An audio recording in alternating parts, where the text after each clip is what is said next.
Meu nome é Nilceia Cleide da Silva Baroncelli. Eu nasci na Grande Londrina, quando a região estava fazendo 10 anos, ou seja, era quase que uma região desértica. Embora fosse cheia de estrangeiros que tinham fugido do período da guerra e que já estavam lá se estabelecendo. Até hoje os herdeiros, a maioria estão lá. Eu não sei onde eu vi um piano pela primeira vez, mas eu resolvi que eu ia tocar piano quando eu crescesse. Então, já na mesa pequenininha, fazia assim com o dedo. Minha mãe que contou, eu não lembro. Quando eu crescer, eu vou tocar piano. Enfim, aí eu consegui uma professora e ela me ensinou algumas coisas. Depois ela se mudou, daí criaram um colégio, as coisas estavam todas sendo criadas lá. E naquele colégio tinha uma professora que era uma freira, que dava aula de piano, e eu fui estudar com ela.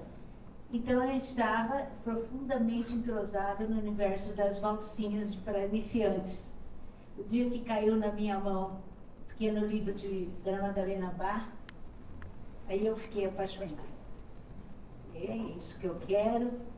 E todas as férias, feriados, domingos, a primeira coisa que eu fazia, sabendo que não ia ter que ir para a escola, era pegar o pequeno livro de Ana Madalena Bach e ficar tentando decifrar.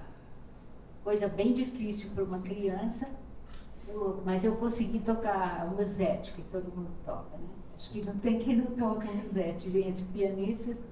Eu consegui aprender. Até pus uma letra depois, eu tive que fazer um coral de dar. Então, mais tarde, nós mudamos para Campinas, que eu insistia na ideia de estudar, e fui estudar em Campinas com uma professora muito conhecida, Dona Olga Gormani.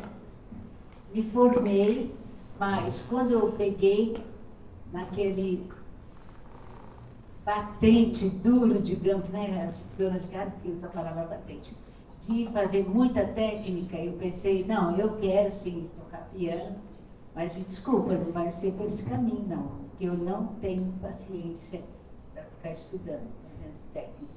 Até hoje eu sou assim. Então eu derivei para outras coisas.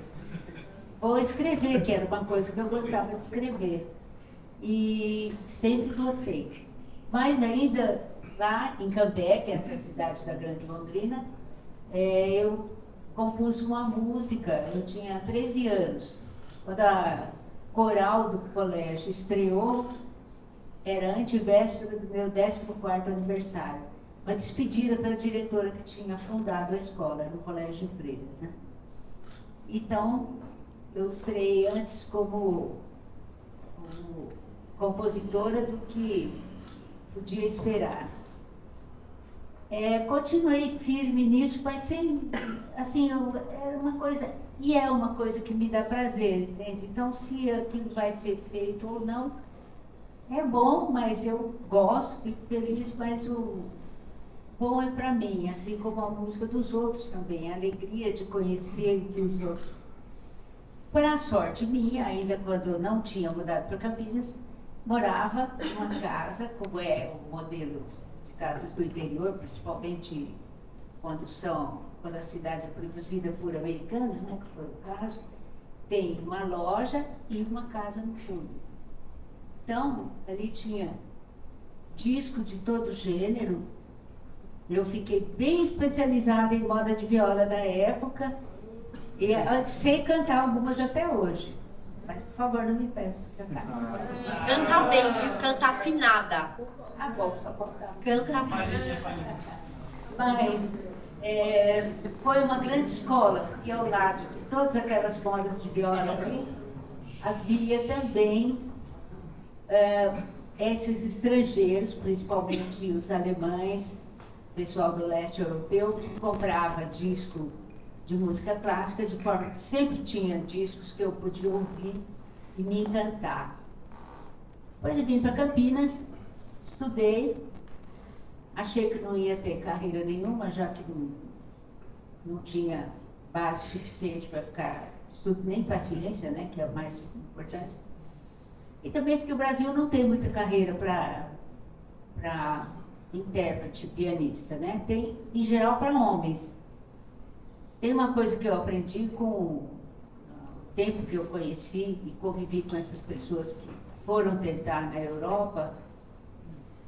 Nos Estados Unidos eu não sei, mas na Europa, uma mulher na Europa, sozinha, não é bem vista. É porque existe uma fama não muito de que nós poderíamos nos orgulhar. Mas, então você, para ir para a Europa, você teria que ir com a sua mãe junto. Como aconteceu com o Guilmar Novaes, que foi uma grande pianista, entre todos os pianistas brasileiros que fazem e fizeram muito sucesso, sem dúvida a Guilmar é a mais reconhecida ainda, né? Mas ela, quando foi, eles tinham meios suficientes financeiros e ela foi acompanhada da mãe, então ela fez aquela carreira maravilhosa que ela fez e é uma grande intérprete até hoje. Quando como jornalista, eu comecei a trabalhar como jornalista em Campinas. Quando eu mudei para São Paulo, primeiro fiz um trabalho, fiquei uns 3, 4 anos trabalhando em uma empresa de cosméticos como redatora, a Avon, que tinha uns folhetos que se faziam umas frases assim, muito originais, tipo, o cabelo é o mundo do seu rosto, né? Mas aí, dali eu fui para uma editora de livros, trabalhei muito com produção de livros e depois fui trabalhar no jornal Estado de São Paulo. Lá, nesse ínterim, eu já tinha feito uma certa carreira como professora de piano e de órgão, que era moda. O órgão era instrumento da moda. Então, eram aqueles órgãos de... Não só tinha órgãos muito grandes, mas alguns pequenininhos, assim, que você podia tocar. Não sei se ainda existe por aí. E, então, durante o dia, eu dava aulas de piano, de órgão, e durante o período que começava no fim da tarde, eu ia para o Estadão trabalhar. Como eu conseguia chegar cedo, às vezes, eu sentava na cadeira da revisão, que era onde eu trabalhava, e ficava escrevendo música. E, então, isso chamava a atenção dos colegas. Eles diziam, nunca vimos mulher escrever música. Não, eu estou escrevendo de verdade, só aí depois põe na frente do piano e toca. Quando um dia chegou uma colega e propôs, estamos lançando um jornal chamado Brasil Mulher. Plena ditadura, era um jornal de protesto. E quem quiser escrever está convidado, a gente recebe. E eu, então, escrevi, em 76, primeiro exemplar do jornal Brasil Mulher. Tem um artigo meu falando sobre compositoras em geral, no mundo todo, etc. Como os meus pais ainda moravam em Campinas, eu morava em São Paulo, para escrever esse artigo foi um colega da revisão, um poeta muito reconhecido, chamado Oswaldo de Camargo, que me emprestou os livros dele, porque ele é musicista também. Bem dividia entre as duas funções, né? E eu, então, com base nos livros que ele me emprestou, eu escrevi esse artigo Brasil Mulher. Agora, recentemente, teve uma comemoração e todo mundo citou o meu artigo, que foi o primeiro. Acho que não foi o primeiro, acho que foi o primeiro escrito por mulher. Eu acho que tinha um outro editor de um jornal da Vitale. Como é que ele chamava, Sérgio? Elmeric. Lois Elmeric, que tinha escrito um artigo, mas como... Acho que o meu era mais completo, mais geral, não sei. Quando estreou a revista Música, em Curitiba, na PUC, eles fizeram questão de colocar esta primeira parte do artigo do jornal e mais um comentário que eu fiz. E eu fiquei interessada de ver que, naquela época, ainda em 76, de ver que havia interesse nesse assunto e comecei a pesquisar, principalmente quando eu fui trabalhar na discoteca Ornella Alvarenga. Eu saí do Estadão porque ele mudou para Marginal. E eu tive a primeira filha. Então era muito difícil ir para aquele lugar que naquela época não tinha a facilidade que tem agora. Não tinha as mesmas ruas, estradas, caminhos, nada, era um deserto. Então eu deixei o Estadão e um pouco depois me convidaram para trabalhar na discoteca Oneida Varenga, que estava sendo reestruturada. Então lá eu fiquei com a faca e o queijo na mão, né? E eu pesquisei tudo que eu pude. Quando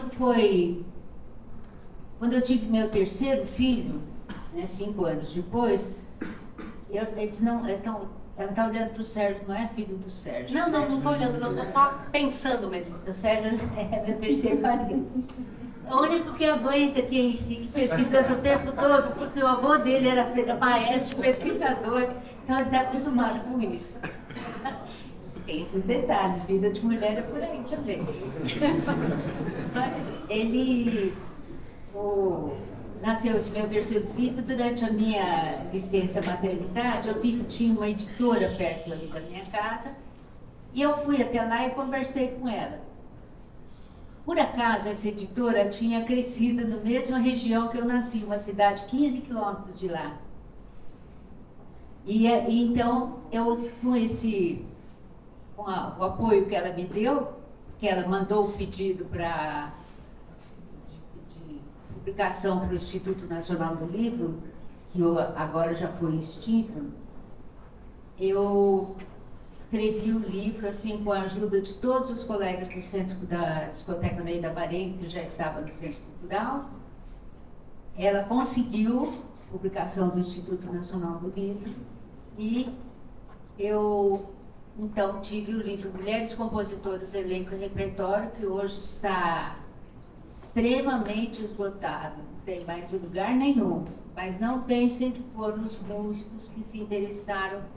Quem se interessou por isso foram os produtores. Os músicos, acho que praticamente não se interessaram, foram mais os produtores mesmo. Essas coisas que elas citam aí, que as pessoas minimizam a questão da mulher compositora, isso aí é comum para mim, eu ouvi isso a vida inteira e até acostumei, quando alguém elogia eu estranho, digo, opa, será que eu fiz que agora mudaram de opinião? Meu Deus! Mas tudo bem, a vida é assim mesmo. Um dia a gente ganha, um dia a gente perde. Para que tudo continue, não só as mulheres, os homens compositores também, para que continue havendo espaços, tem uma coisa que a gente não pode esquecer. Nós temos que estar presentes nas apresentações que existem, para que as entidades que promovem não acho que não tem público e acabem com aquilo, hein? O tempo que eu trabalhei no Teatro Municipal foi a partir de 89, com o contrato extra, depois até 2004, já como chefe do arquivo de partituras. Naquele tempo, o Teatro Municipal tinha apresentações às quartas-feiras ao meio-dia, tinha apresentações à noite, tinha eventos, a prefeitura tinha eventos nos seus teatros, com os músicos, e isso foi sendo extinto gradativamente. O Cláudio está dizendo que sim, porque ele conhece bem esse problema, ele também é nosso contemporâneo lá no teatro. Então, para que alguém se interesse por começar a quebrar essa maldição, né, que é uma espécie de maldição, eu vou dar umas sugestões para vocês para o fim de semana, não este que nós estamos, né, o próximo. 16 de junho, às 20 horas. Tchan, tchan, tchan, tchan. A Orquestra Sinfônica Municipal faz uma peça de Florence Price. Florence Beatrice Price, uma compositora americana, negra, que compôs sinfonias, eu tenho as gravações, que vai ter apresentado um concerto para piano, interpretado por uma pianista americana, também negra. Esse programa é reprisa no domingo, 17 de 6 às 17 horas. Eu acho que vale a pena investir para que as coisas não desmoronem mais do que estão desmoronando. Estão ainda desmoronando. No mesmo 17/6, que é um sábado, às 20 horas, quer dizer, das 17 horas para as 20 horas, dá tempo de assistir os dois, viu? Lá no Mackenzie, Auditório Mackenzie, ali perto da estação Mackenzie do... Como é que chama a rua lá? Boa Piauí? É. Tá, ali tem no Mackenzie uma apresentação do Centro de Música Brasileira, que é um grupo que vai fazer 40 anos de espetáculos regulares. Nós pertencemos à diretoria, né? Então eu convido vocês para irem assistir lá no Mackenzie, às 6 horas, 20 horas. Vai ser às 20 dessa vez? 20 horas. Estava marcado às 20, mas é sempre às 6 horas. Vai haver uma homenagem a Camargo Guarnieri, onde vai ser apresentada uma música da Kilsa Sete, que foi uma ilustre aluna do Camargo Guarnieri. Depois a Orquestra Letare, onde muitos músicos que estão se formando podem formar as fileiras lá e ganhar experiência. É uma orquestra de cordas bem legal. Você toca lá? Na Letare? Toca. Ah, que legal. Qual é essa instrumento? Contrabaixo. Qual é seu nome? Como? Antônio. Estou com planos de escrever uma peça no arranjo do Nazaré, viu? Com um pedacinho que tem um solo de contrabaixo. Agora eu vou ter que fazer, né? Nunca tem só. Nessa apresentação do CMV, que além de ter a Bélia Lista que canta e o Renato Figueiredo que toca, vai haver também a apresentação do momento número 8. Acredito eu que seja o Renato Figueiredo, que os momentos são para piano solo, que é do Antônio Ribeiro, que é um dos diretores, acho que lá da coordenador. Coordenador. Então, gente, é isso. Eu tenho mais de 1000 compositoras no meu livro Mulheres Compositoras e tenho levantamento de outro tanto que estão me cobrando para fazer outro livro. Não sei se vou ter força. Vai ter, sim. Vai, certeza. Tá decidido. Fala muito que eu gosto de fazer me ajudar. Aí a ajuda é outra coisa. Todo santo ajuda, a coisa muda. Então, mas é isso. Eu gosto de falar com uma certa informalidade, porque não adianta a gente citar muitos nomes, né? Porque é nome demais, a gente guarda. Mas eu acho que... sim, tem uma coisa legal. Posso ainda falar? Um minutinho. Então, o meu livro Mulheres Compositoras não tem só música clássica, ele tem música popular também. E alguns pianistas, compositores vieram dizer: onde já se viu colocar música popular? Essas compositoras são amadoras. Aí eu não falei nada, era uma pessoa que tinha a idade da minha mãe, né? Por respeito eu não falei nada. Mas eu lhes pergunto, o que é mais profissional? Você tem uma remuneração pelo seu trabalho de compositora, como em geral tem, né? Com todos os percalços que as associações arrecadadoras têm, né? Estabelecem. Ou é você financiar seu próprio disco, que era naquela época, né? A pergunta ficou sem resposta. Acho que são as duas coisas. As duas coisas são maneiras de ser profissionais, e eu continuo defendendo, e se algum dia eu puder continuar, eu, sim, vou continuar com a música popular. Vocês já estão lá. Prometo.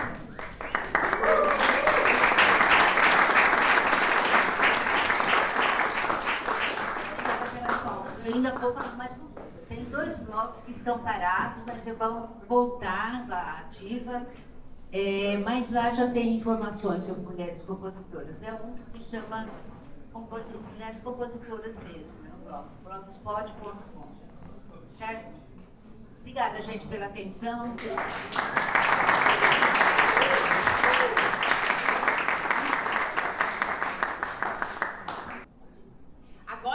começar. Agora vai começar. Quem conhece Ernestina Índia do Brasil Guimarães? André, é sua irmã? Eu conheço. Aí, ó, lógico, porque a Nilceia é o próprio Google. Eu já gravei uma música dela uma vez. Gravei uma peça dela. Porque eu estava fazendo, quando eu lancei o livro Mulheres Compositoras, eu passei uns 4 anos fazendo apresentações públicas e levando música. E eu consegui uma partitura da Ernestina e um amigo gravou para mim e eu então apresentei essa música e muitas outras. Agora o IPB lá quer essa gravação, mas ela não tem qualidade para ser reproduzida no IPB. E eu também não estou com ânimo de ficar estudando coisa que não vai para gravar. Eu vou arrumar um jeito aí, eu arrumo alguém que grave e manda lá para Alexandre. Então agora, Karen, quero te pedir só para você dar uma passadinha rápida, só para a gente ver os nomes mesmo. Cirina Polônio também, ela era meio que uma grande multiartista, né? Estudou várias coisas. E aí vocês vão estudar as histórias dela se vocês quiserem. Pode ir, Karen. Olha lá, Elza Camel. Ela teve um interesse em começar a colocar, gente, em registro as questões das músicas dos povos originários, né? Então, se hoje a gente tem a Magda Pucci, se a gente tem a Margot Miranda, a Berenice de Almeida, ela foi uma precursora dessas mulheres estudiosas dos povos originários. Né, Andréa? Falei errado? É isso mesmo? Não, eu não conhecia. Não? Estou conhecendo agora. Que bom, ótimo. Eu conheci. A gente... Tinha que ser só a Nilceia falando. Ela me mandou, Eu não vou mais falar. ela me mandou o exemplar do livro dela para a indígena brasileira. Fora que ela me mandou um texto assim, que é tão bonito e tão triste, porque ela participou do concurso no antigo Departamento de Cultura e ganhou um prêmio num quarteto de cordas. E eu consegui recuperar a informação, porque eles, como parece que eles mandaram o material sem assinatura, só com uma sigla, uma coisa. E eu, como tinha escrito para ela, tinha recebido uma resposta para publicar a biografia dela no livro Mulheres Compositoras, eu identifiquei a assinatura, a escrita dela pela assinatura que ela tinha feito na carta. E eu escrevi, devolvi para ela dizendo, olha, eu achei esse exemplar, eu acho que foi parte daquele concurso que eu sei que a senhora ganhou o segundo prêmio, não sei o quê. Então, por favor, confirme para eu poder mandar colocar no arquivo como seu nome. E ela me mandou com uma carta. E quando eu estou muito triste, achando que as coisas não vão para frente no Brasil, puxa, isso é muito comum, viu? Eu ponho lá que ela fala a mesma coisa que eu sempre disse. Então, quando a gente está triste, a gente põe lá na sala para olhar e lembrar que isso é velho e que tem que mudar, pelo amor de Deus. Pelo jeito está começando a mudar. Se espera. Um beijo, Elza.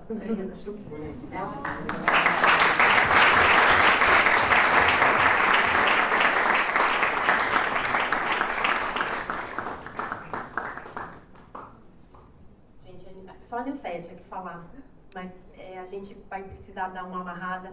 Tem diversas compositoras aqui. Eu coloquei uma fotinho nossa aqui, da Nilceia linda aqui com o Sérgio, que é o super companheiro dela que está aqui, Andréa maravilhosa, Ilessi maravilhosa. Então, que esses verbos, a gente se lembre que eles são ações. Que esse nosso breve momento de trocas, que a gente pode olhar no olho, ver quem tem interesse e quem não, eles sejam momentos de transformação de hábitos. E que essas palavrinhas, a gente não se esqueça que são verbos. E verbos, eles precisam ser realizados. Tá bom? Então agora, gente, o nosso pedido, eu digo que é importante a gente fazer pedidos, porque quando a gente elabora um pedido é mais fácil de ele ser contemplado, né? Se a gente ficar esperando vir do céu, às vezes não vem, viu?